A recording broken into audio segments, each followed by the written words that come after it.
Hello students, today we are going to start our next topic in the control and coordinations chapter. That will be the coordination in plants and what will be the hormones and glands. Okay, this will be our next study in this chapter. But before we starting the next topic, let us take a brief review on the previous topics. Earlier we have already studied in this chapter that what are the control and what are the coordinations of the basic fundamental of the controls and coordination in nervous system, central nervous system, peripheral nervous system, how the central nervous system acts in which types of organs come in the central nervous system, which types of system come in this basic phenomena of the coordinations. These are the studies that we already done in the previous lecture. Also we have do the study about the neurons, what are the types of neurons and what are the neurons work in our mind. Okay, so how the working of the neurons will take a place, these are the studies that already we have done. But then we have studied the next topic of that what is the brain and what are the different parts of the brain that we have already studied in the previous lecture. तो हमने देखा था कि previous lecture में कि brain जो है तो उसके जनरली तीन पार्ट्स हैं, फोर ब्रेन, मिड ब्रेन और हिंड ब्रेन. उसके बाद हमने देखा था कि फोर ब्रेन जो है उसमें कौन से वर्क हम लोगों को देखने को मिलते हैं और फिर हम लोगों ने देखा था कि उसको हम लोग पॉइंट वाइज कैसे लिख सकते हैं. Okay, and then we have seen about the parts of forebrain कि भाई फोर ब्रेन के अंदर हम लोगों को कितने कितने पार्ट्स जो है वो देखने को मिलते हैं और कौन सा पार्ट जो है वो क्या काम करता है. सो जनरली ये सारा का सारा जो टॉपिक आप लोगों की स्क्रीन के ऊपर भी आपको दिख रहा है वो हमने पूरा का पूरा स्टडी ऑलरेडी कर रखा है. ओके, और वो पूरा का पूरा टॉपिक बहुत ही इजी है और ये कभी कभी 3 मार्क्स में पूछा जा सकता है. सारी भ्रम जो है ये सारी चीज़ें हमने देखी थी. ओके, डायनासेफेलन जो है वो भी हमने देखा था. मिड ब्रेन क्या है वो भी हम लोगों ने ऑलरेडी स्टडी कर रखी है. मिड ब्रेन के पार्ट कौन से, साथ ही साथ हिंड ब्रेन जो है उसके पार्ट कौन से ये भी हम लोगों ने ऑलरेडी स्टडी कर रखा है. उसके बाद जो है आज हमारा जो टॉपिक होने वाला है वो है हमारा कि कोऑर्डिनेशन इन प्लांट्स. तो पहले तो हम लोग क्या स्टडी करेंगे कि प्लांट्स के अंदर जो कोऑर्डिनेशन होता है वो किस तरह से होता है. ओके, तो तब से सबसे पहले क्या देखेंगे, मूवमेंट इन प्लांट्स. तो आप लोगों ने बचपन से ही सुना होगा कि जो हमारा प्लांट्स है उन लोग उसका जो ग्रोथ है वो किसकी डायरेक्शन में होता है, वो होता है सन की डायरेक्शन में. मतलब सनलाइट की रेज जहाँ से गिरती है, ओके, सनलाइट की रेज जहाँ से गिरती है उसी डायरेक्शन के अंदर, तो मान लो कि सनलाइट यहाँ से गिर रही है तो हमारा जो प्लांट्स हो गए, ओके, वो प्लांट्स का जो ग्रोथ है वो कौन सी डायरेक्शन में होगा, वो इसकी डायरेक्शन में होगा. ओके, यहाँ से इस तरह से वो इस डायरेक्शन में खिलना स्टार्ट हो जाएगा. ये हम लोगों को बचपन से पता है, पर वो कैसे कोऑर्डिनेट करता है, उसकी अंदर की सारी चीज़ें किस तरह से कोऑर्डिनेट करती है. साथ ही साथ हम लोगों ने एक ट्रांसपोर्टेशन वाला टॉपिक देखा था इसके पहले वाले चैप्टर में. ट्रांसपोर्टेशन वाले टॉपिक में हम लोगों ने देखा था कि वो दो चीज़ों के प्लांट जो है वो दो चीज़ों के ट्रांसपोर्टेशन करवाता है. फर्स्ट वो ट्रांसपोर्टेशन करवाता है गैस का और दूसरा वो ट्रांसपोर्ट करवाता है वाटर का. गैस के साथ साथ वो फूड का भी ट्रांसपोर्ट करता है. ओके, क्योंकि गैस की वजह से ही क्या बनता है, उसके अंदर खाना बनता है. Because of the photosynthesis process occurred in the plants. Okay, तो फोटोसिंथेसिस की प्रोसेस होगी तो खाना बनेगा और खाना बनेगा तभी जाके तो गैस बनेगा.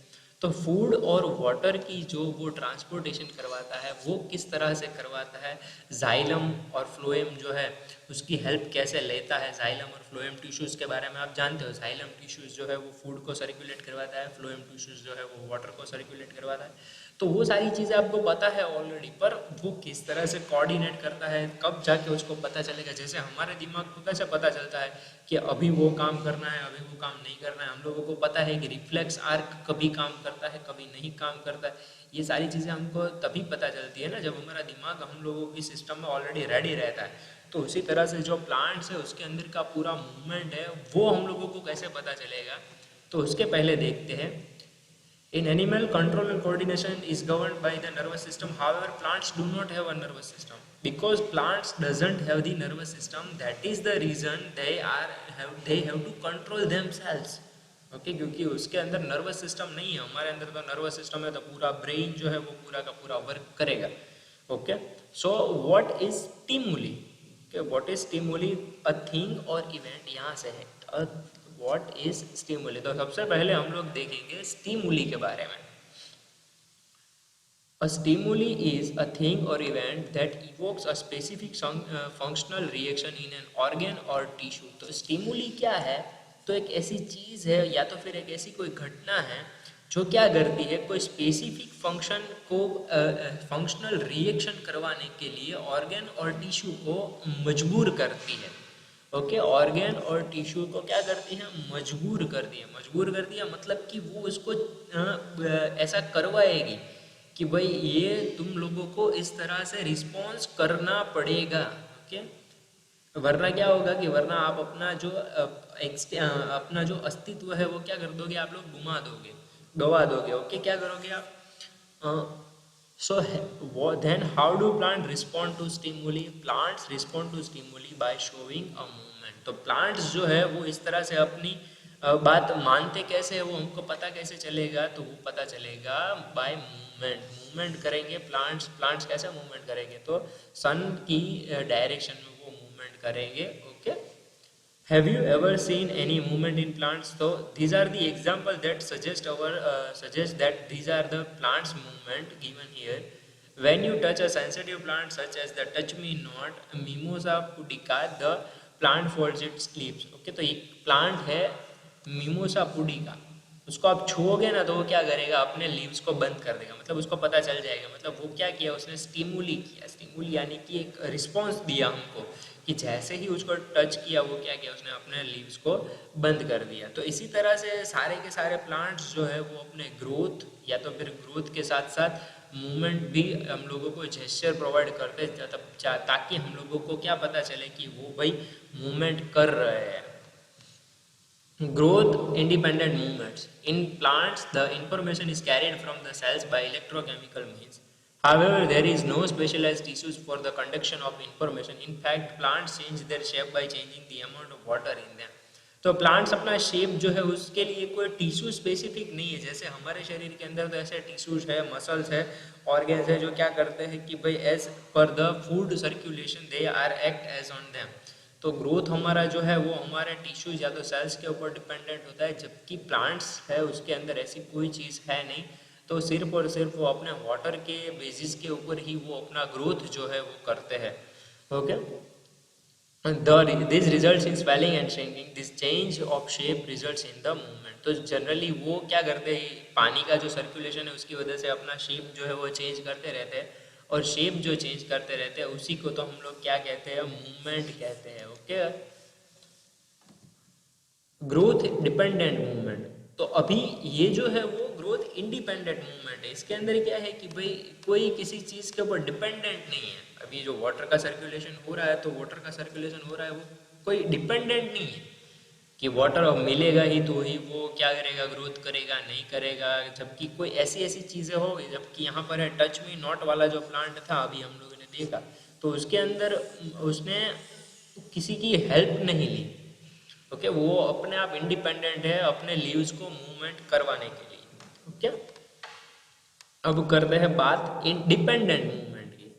सो बहुत सारे ऐसे प्लांट्स हैं जैसे कि हो गए पीस के, ग्रेप्स के. तो ये सारे प्लांट्स जो है वो जनरली क्या करवाते हैं, अपने ग्रोथ के लिए वो वाटर पे, स्टीम्स पे, रूट्स पे, सारी जगहों पर डिपेंडेंट होते हैं. ओके, तो इसके अंदर क्या होता है कि जैसे जैसे आप वाटर डालोगे, न्यूट्रिशंस डालोगे, तो रूट्स जो होंगे वो डाउनवर्ड डायरेक्शन में मूवमेंट होंगे, स्टीम्स जो है वो अपवर्ड डायरेक्शन में मूवमेंट होगी. तो इस तरह से हम लोगों को पता चलेगा कि ये सारी चीज़ें जो मूवमेंट हो रही है वो पानी डालने की वजह से हो रही है, प्लस सनलाइट की हेल्प की वजह से हो रही है, प्लस न्यूट्रिशंस की वजह से हो रही है. तो ये सारी जो मूवमेंट है वो किसके ऊपर डिपेंडेंट हुई, एक तो सनलाइट के ऊपर डिपेंडेंट हुई, एक वाटर के ऊपर डिपेंडेंट हुई, एक ये सॉइल के न्यूट्रिशंस के ऊपर डिपेंडेंट हो गई. तो डिपेंडेंट हो गई ग्रोथ की, या तो मूवमेंट जो है वो पूरी की पूरी डिपेंडेंट है ये तीन चीज़ों के ऊपर. जबकि हम लोगों ने पिछले वाले में क्या देखा कि इंडिपेंडेंट है. उसके बाद बात करते हैं ट्रोपिज्म इन प्लांट के बारे में. So what is the tropism in plant? That are basically, tropism is the response to stimuli that comes from the one direction. हम लोग जो बात कर रहे हैं कि एक स्टिमुली यानी कि एक ऐसा इवेंट या तो फिर एक ऐसी घटना है जिसके ऊपर प्लांट्स को रिस्पॉन्स कर देना है. ओके, तो कोई एक ही डायरेक्शन में अगर वो इवेंट या तो फिर वो मेजर जो फंडा है वो उसका ग्रोथिंग का होता है, कोई एक ही डायरेक्शन के अंदर, ओके, तो उसको बोलते हैं positive direction, positive tropism also, okay. And अगर वो जो है वो एक डायरेक्ट मतलब स्टिमुलस जहाँ से होना चाहिए उसकी ऑपोजिट डायरेक्शन से अगर मतलब मान लो कि यहाँ पर सनलाइट है, okay, this is the sun and our plant is here,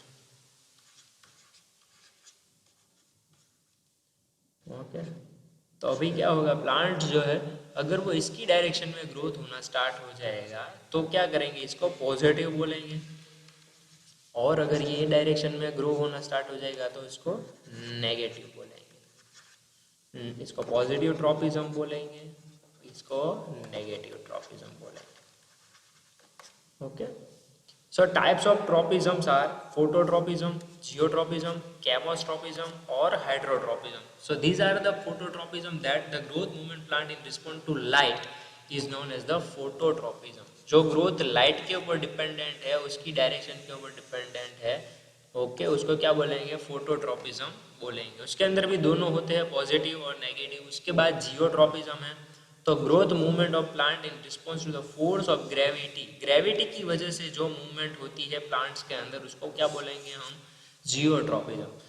last third वाला है the growth of movement of plants in chemical stimulus, क्योंकि कोई केमिकल की हेल्प की वजह से प्लांट के अंदर मूवमेंट करवाएंगे, इसमें क्या करेंगे, केमिकल, इसमें याद रखेंगे ग्रेविटी को, ओके, इसमें याद रखेंगे हाइड्रोट्रोपिज्म। अभी नाम से ही पता चल रहा है, हाइड्रोट्रोपिज्म मतलब पानी के ऊपर डिपेंडेंट होगा, ओके, पानी यानी कि वाटर के ऊपर डिपेंडेंट होगा, okay.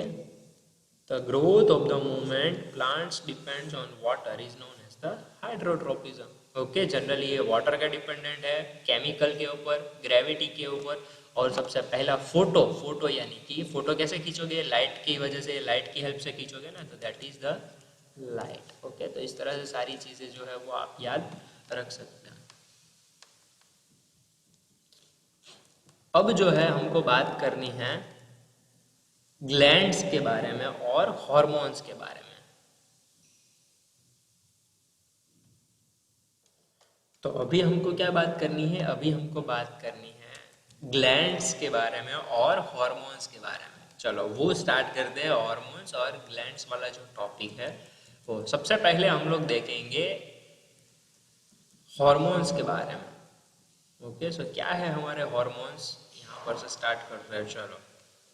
Hormones are generally a chemical messenger that regulates psychological process in living organism. It is secreted by a glands. तो हम लोग बोलते हैं ना कि हार्मोन्स में चेंज हो जाएंगे, हार्मोन्स में चेंज हो जाएंगे, तो जनरली हार्मोन्स के अंदर चेंज किस तरह से होते हैं वो हमको कैसे पता चलेगा, वो पता चलेगा, वो एक हमारे अंदर का साइकोलॉजिकल प्रोसेस है जो क्या करता है, रेगुलेट्स करता है। और रेगुलेट्स कौन करवाता है उसको, वो करवाते हैं ग्लैंड्स, ओके। जो जनरली ग्लैंड्स होते हैं वो हमारे हार्मोन्स को कंट्रोल करते हैं और हमारी साइकोलॉजिकल प्रोसेस को क्या करवाते हैं, चेंजेस करवाते रहते हैं, ओके। कई बार आप जब छोटे होंगे तो आप लोगों को कोई चीज़ जो होगी वो पसंद नहीं होगी बिल्कुल भी, पर जैसे जैसे आप बड़े होते जाओगे तो आपके अंदर वो चेंजेस आता जाएगा कि भाई ये तो चीज़ अच्छी है, ये चीज़ बुरी है, ओके। तो ये पूरा का पूरा जो साइकोलॉजिकल चेंज है, मतलब दिमाग वाला चेंज, वो आपके अंदर आया कहाँ से, वो आया हमारे हॉर्मोन्स के वजह से, ओके। तो हॉर्मोन्स जो है वो जनरली कहाँ से क्रिएट होते हैं, वो होते हैं ग्लैंड्स में secreted, okay. The regulation of the psychological process, control and coordination by the hormone is governed by the endocrine system. दो टाइप्स की सिस्टम होती है, एक होती है एंडोक्राइन सिस्टम, एक होती है एक्सोक्राइन सिस्टम। एंडोक्राइन सिस्टम जो है उसके अंदर कंट्रोल और कोऑर्डिनेशन होता है हार्मोन्स का, ओके, जहाँ पर वो साइकोलॉजिकल प्रोसेस को क्या करवाते हैं, कंट्रोल करवाते हैं। Nervous system along with the endocrine system in our body control and coordinates the psychological process. तो नर्वस सिस्टम जो है उसके साथ साथ कंबाइंड है, जो एंडोक्राइन सिस्टम के साथ साथ काम करवाएंगी। अब कैरेक्टरिस्टिक्स हार्मोन्स की क्या क्या है, तो सबसे पहली कैरेक्टरिस्टिक्स है hormone acts as the chemical messenger. Chemical messenger है, वो कोई चीज़ को आपको अच्छी लगेगी नहीं लगेगी वो डिपेंड करवाएंगे, कोई चीज़ आपको पसंद आएगी, कोई चीज़ के ऊपर आप सेंसिटिव हो जाओगे, कोई चीज़ के ऊपर आप गुस्सा हो जाओगे। तो ये सारी चीज़ें जो है वो हार्मोनल चेंजेस की वजह से होती है। कभी कभी तो वो हार्मोनल चेंजेस जो है वो केमिकली हमारे दिमाग से जुड़े हुए होते हैं, इस वजह से हमको ये सारी चीज़ों के ऊपर रिएक्शंस जो है वो प्रोड्यूस हो जाए। they are secreted by living cells, tissue or organ called the glands. Okay, they are secreted in very small quantities by the glands. ये सारी चीजें तो अभी हमने बात की. The act upon specific cell, tissues or organ called the target sites. They are generally slow in action but have long lasting effects. They either accelerate or inhibit a reaction. Okay. अब glands के बारे में बात करते हैं तो glands generally दो type के होते हैं. एक तो होते हैं एक्सोक्राइन ग्लैंड और एक होते हैं एंडोक्राइन ग्लैंड. अब जो एक्सोक्राइन ग्लैंड है वो क्या करते रहते हैं? These glands possess ducts for discharging the secretion into the body surface.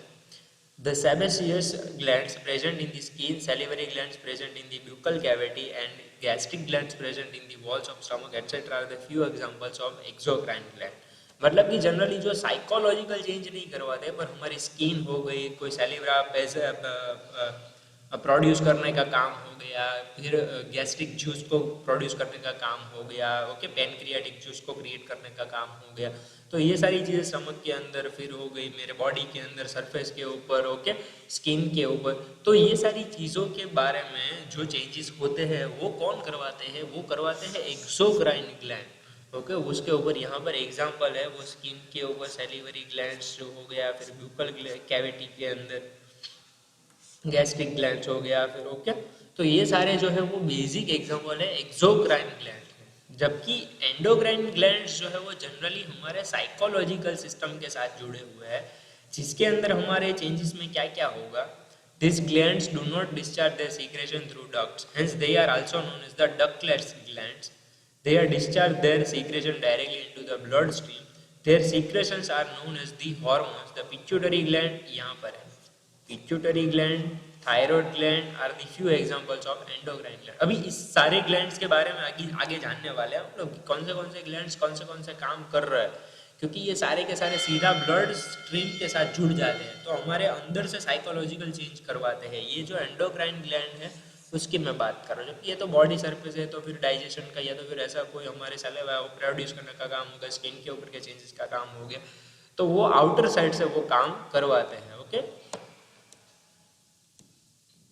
अब ये है हमारा importance of hormones. So we have often heard the people complaining that they suffer from the sugar. Do you know which condition they are referring to? How do we treat this condition? They are referring to the condition called the diabetes. It is a chronic condition characterized by high levels of sugar in the blood. What is the reason for increase of sugar in the blood? How are often activities such as sleep, hunger, stress, body temperature are regulated? These are all the controlling from the hormones. ये सारी चीजें जो है वो किसकी वजह से control होती है? हॉर्मोन्स की वजह से कंट्रोल होती है. Okay, hormones are in the human body are few hormones given in the figure like pineal gland, hypothalamus, pituitary gland, parathyroid glands, thymus, thyroid gland. ये सारे जो ग्लैंड्स है उसके बारे में यहाँ पर स्टडी दी गई. एड्रिनल ग्लैंड्स हो गए, पैनक्रियास हो गए, ओवरीज हो गए, टेस्टिस हो गए, ये जो है वो सारे हॉर्मोन्स क्रिएट करते हैं. ओके, अब बात करते हैं पिट्यूटरी ग्लैंड्स के बारे में. So these are the tiny gland located near the hypothalamus of the gland. It is known as the master glands as the function of many other endocrine gland. Generally पूरे जो सोचने समझने की जो शक्ति है वो पूरी प्रोवाइड होती है पिट्यूटरी ग्लैंड से. ओके, इस वजह से ये जो है वो मास्टर ग्लैंड कहा जाता है. ओके, सारे ग्लैंड्स में मास्टर कहलाता है. देख लो तो मतलब सारे का सारे जो मेन काम है वो एंडोक्राइन ग्लैंड्स के अंदर वहाँ से होते हैं पिट्यूटरी ग्लैंड्स के अंदर. ओके, उसके जो फंक्शंस है वो मेनली यहाँ पर है. यहाँ it influences the secretion of the other glands. तो अदर ग्लैंड्स को कंट्रोलिंग करवाने का काम जो हो गया वो भी ये करवाएंगे. It controls the excretion of water from the kidneys and contraction of muscles of uterus. तो ये हो गया भाई, एक्सक्रीशन करवाएगा वाटर से किडनी, वाटर को किडनी से, कॉन्ट्रैक्शन करवाएगा मसल्स को. Okay, it also influences the development of testes and ovaries. It secretes the growth hormone. Growth hormone को वो जो है वो कंट्रोल करेगा. Okay, so these are the 4 functions that you have to memorise. Okay, कि भाई hormones के अंदर जो पिट्यूटरी ग्लैंड्स है उसके फंक्शंस क्या क्या है, तो ये 4 जो है उसके मेन फंक्शंस है. फिर थायराइड ग्लैंड है. तो जनरली थायराइड ग्लैंड जो है वो ट्रैकिया के अंदर होता है, नेक के अंदर जो ट्रैकिया होता है वहाँ पर, और वो जनरली क्या करवाता है, वो थायरोक्सिन हार्मोन को कंट्रोल करवाता है. और थायरोक्सिन जो है वो क्या करता है, वो रेगुलेट करता है कार्बोहाइड्रेट को, फैट को और प्रोटीन को हमारे शरीर के अंदर। ओके, फिर हो गया हाइपोथायरॉयडिज्म, वो जो है वो इसके अंदर का टॉपिक हम लोगों का नहीं। ओके, फिर हो गया हमारा पैराथायरॉयड ग्लैंड। तो पैराथायरॉयड ग्लैंड क्या करवाता है, there are 4 parathyroid gland present in the back side of thyroid gland that secretes the parathyroid hormone और parathormone. This hormone regulates the level of calcium ions in the blood stream. तो calcium जो है हमारे blood के अंदर का वो कौन कंट्रोल करवाएगा, वो कंट्रोल करवाएंगे हमारे हार्मोन्स में, ये जो है हमारे पैराथायरॉयड ग्लैंड के अंदर जो हार्मोन्स प्रोड्यूस होते हैं वो। ओके, फिर हमारा जो लास्ट टॉपिक है वो पेनक्रियाज का है, जो कि हम लोगों ने पिछले चैप्टर के अंदर देखा था कि पेनक्रियाज के अंदर सारी चीज़ें जो होती है वो किस तरह से वर्क करती है। Okay, so that's it for today. Thank you very much for reading this lecture. If you had any kind of doubt you can ask on the comment section. पर उससे पहले आज का होमवर्क लिख लेते हैं हम लोग। आज का जो होमवर्क है उसमें क्वेश्चन नंबर 1 है आपको लिखने का, जिसमें आपको लिखना है explain the movement of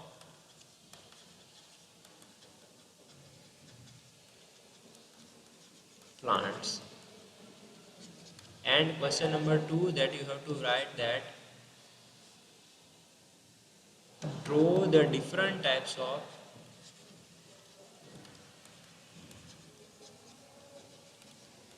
glands present in human body. Okay, so that's it. Thank you very much for reading this lecture. चलो मिलते हैं नेक्स्ट लेक्चर के।